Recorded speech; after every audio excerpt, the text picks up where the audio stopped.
Okay, Scott, after this loss, we heard a lot of words like missed opportunities, they didn't execute, a lot of frustration. What was it that you saw from the Bucs that was the difference in this game? Another word that Todd Bowles mentioned was sluggish, and this team looked sluggish for whatever reason coming out of the bye week. There was so much hoopla and hysteria about the creamsicle, but this was a return to the Yuccaneers.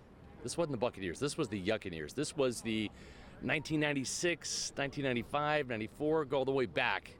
Right, 6 points from having 2 weeks to study against the Detroit Lions, a team that Dave Canales had some familiarity with. You watched the Seahawks tape, beat them in week 2. He was part of that Seahawks team that beat the Lions last year, and they scored 48 points in that win. They can only muster 6 points. We saw Baker Mayfield be inaccurate, hitting Trey Palmer one time out of 7 targets, and 2 of those were massive overthrows that could have been touchdowns, could have been huge game-changing plays. Once again, this team doesn't have a running game. This team doesn't have a running back, and that's a real problem because it's lopsided, and the passing game didn't show up today. Mike Evans struggled to catch the ball, didn't have any receptions till the second half, and Chris Godwin was very kind of sporadic too. So offensively, this was the return of the Yuccaneers, unfortunately.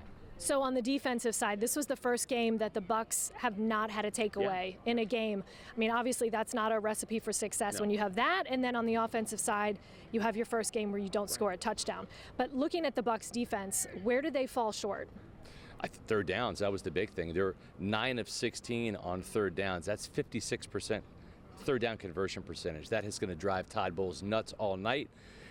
2 of those touchdowns, both of the touchdowns, were on 3rd and 13 and 3rd and 10, including a 45-yard shot to Jamison Williams to really put the game out of reach in the second half. So they didn't have an answer for Amon-Ra St. Brown. They just didn't. Whether it was a wide receiver screen to the perimeter, whether it was beating zone coverage across the middle, he just got open and made catches. And Jared Goff, the Buccaneers, what Todd Bowles want to do is they want to shut down the run.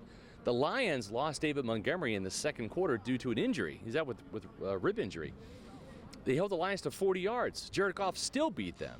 And he's done that before. He's put up a lot of yards and touchdowns against Todd Bowles' defense when he was with the Rams back in 2019 and in 2020.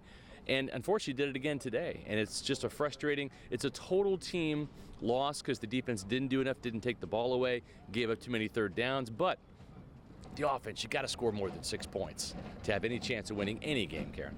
So Todd Bowles mentioned sluggish several times in his press conference, as you spoke about earlier.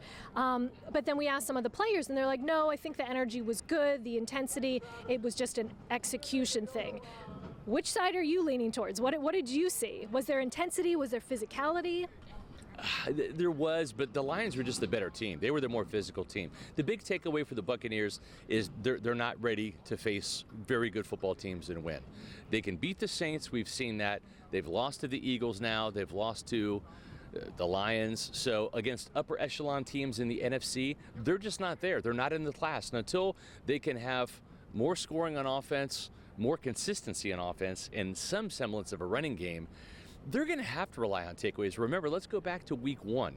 They won the turnover margin 3-0 against the Minnesota Vikings, and yet they only won by 3 points. That shows you how sliver the margin of victory is for this team. They have to rely on takeaways. They have to play perfect. There's only one turnover today. It was an errant throw, I guess a batted pass, but that was enough to give the Lions, a cheap 3-point lead, and they never really looked back.